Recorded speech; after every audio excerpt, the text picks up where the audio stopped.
Good evening my dear students and everyone, welcome back to my YouTube channel English with Ravi Sharma. आप सभी लोग ये सोच रहे होंगे कि सर इतने दिन से कहाँ चले गए। तो डियर स्टूडेंट्स, मैं बताना चाहूंगा कि इतने दिन कुछ व्यस्तता थी जिसके कारण मैं आप लोगों के समक्ष नहीं आ पाया। लेकिन ये हमारा क्रम टूटेगा नहीं, ये हमारा क्रम चलता रहेगा। ये हमारा प्रेम, ये हमारा बॉन्ड यूं ही चलता रहेगा। भले ही कुछ दिनों कुछ इंपॉर्टेंट वर्क होने के कारण हम न मिल पाए, लेकिन ये चीजें चलती रहेंगी, ये कभी रुकने वाली नहीं है। तो आज हम जो हमने क्लास में लास्ट किया उसी से आगे बढ़ना चाहेंगे। हमने लास्ट क्लास में डिस्कस किया था पास्ट परफेक्ट टेंस के एक्टिव एंड पैसिव वॉइस। तो उसी क्रम में हम पहले एक्टिव एंड पैसिव वॉइस को फिनिश करते हैं, फिर हम आगे आने वाले चैप्टर्स पे ध्यान देंगे। तो पास्ट परफेक्ट टेंस के बाद हमारी जो अगली चीज स्टार्ट होती है वो होता है future indefinite tense active and passive voice. Future indefinite tense का एक्टिव वॉइस का structure subject plus will shall plus verb की first form plus object. Passive voice object plus will shall के साथ लगाते हैं बी, के साथ ऐड करते हैं बी, वर्ब की third form plus by plus subject. इस तरह से बनाएंगे। ये हमारा एक्टिव एंड पैसिव वॉइस का फ्यूचर इंडेफिनिट टेंस का स्ट्रक्चर है। कैसे बनाएंगे फ्यूचर इंडेफिनिट टेंस को एक्टिव से पैसिव या पैसिव से एक्टिव, उसके बारे में डिस्कस करेंगे। So for better understanding I have written 4 sentences which we have to convert, which we have to focus more on the change the voice, जिसमें हमें चेंज द वॉइस पर focus करना है। So I shall do this work easily, ये हमारा हुआ active voice, इसका हमें बनाना है पैसिव वॉइस। तो बनेगा I shall do this work, तो हमारा I shall do what this work.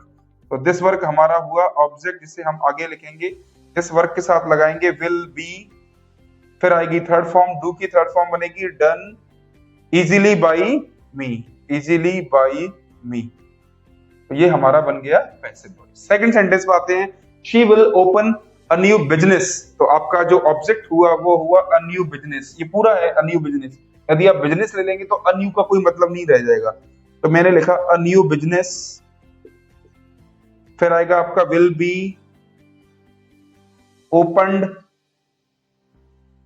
By her, by her. तो ये आपका जो सेंटेंस है वो है एक्टिव वॉइस, और जो बन गया है वो है पैसिव वॉइस। नेक्स्ट आते हैं, this task will be completed by हर। आपने देखा वाई लगा हुआ है, विल बी लगा हुआ है, थर्ड फॉर्म लगा हुआ है, तो ये सेंटेंस हुआ पैसिव वॉइस।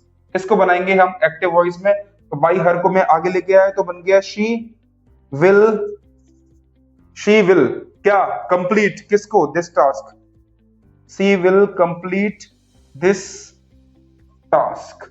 ये हमारा बन गया, ये बन गया हमारा पैसिव से एक्टिव वॉइस।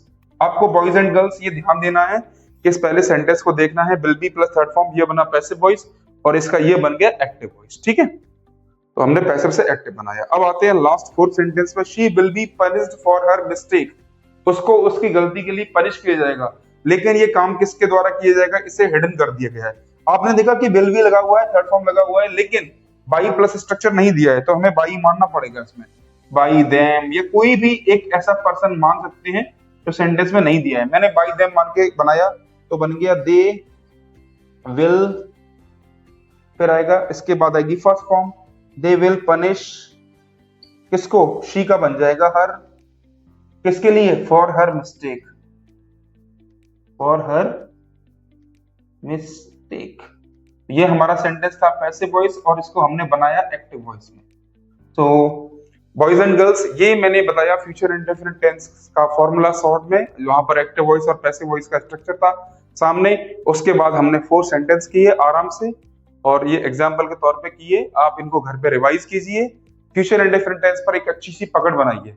टेंस यदि आपको आते हैं, फ्यूचर इंडेफिनिट टेंस का स्ट्रक्चर यदि आता है, तो आपको पैसिव वॉइस बनाने में कोई परेशानी नहीं आएगी। तो आपको इनके स्ट्रक्चर्स पर वर्क करना है, नेगेटिव में कुछ नहीं करना है। मान लो ये कोई सेंटेंस नेगेटिव हो, I shall not do this work easily, तो इसका ऑब्जेक्ट लिखेंगे this work will not be, यहां पर नॉट का यूज कर देंगे, will not be done easily by me. ठीक इसी तरह से इंटरोगेटिव सेंटेंस बनाना है मुझे, shall I do this work easily, तो आपका बनेगा will this work be done easily by me. इस तरह से इसका बन जाएगा passive voice. Boys and girls, ये हुआ हमारा फ्यूचर इंडेफिनिट टेंस का स्ट्रक्चर, जिसमें हमने एक्टिव एंड पैसिव वॉइस की बात की। आगे आने वाले वीडियो में हम बात करेंगे फ्यूचर परफेक्ट टेंस की, और इसी तरह से हम अपने एक्टिव एंड पैसिव वॉइस को जल्द ही कंप्लीट करेंगे और बढ़ेंगे अगले चैप्टर की ओर। आप सब लोग जुड़े रहे मुझसे, मेरे आपने जो प्रेम दिखाया उसके लिए मैं बहुत बहुत आभारी हूं, और मैं आने वाले वीडियोस को प्रोवाइड करने के लिए कमिटेड हूं। और इस चीज के लिए मैं खुद कुछ काम में वर्क में बिजी होने के कारण आपसे मिल नहीं पाया, लेकिन मैंने आप सब लोगों को मिस किया। आशा करता हूं कि आप सबने भी मुझे मिस किया होगा। I miss you all. I love my students. I have told multiple times in my classes that I love my students more than anything else. मेरे लिए इस संसार में मेरे स्टूडेंट से अधिक मुझे कुछ भी प्रिय नहीं है। पर ये कुछ व्यस्तता होने के कारण, लेकिन फिर भी हम लगातार जुड़े रहेंगे, ये क्रम रुकने वाला नहीं है। इसी शब्दों के साथ हम मिलते हैं अगले वीडियोस में। तब तक आप सबका बहुत बहुत धन्यवाद। I wish you all the best. Thank you very much.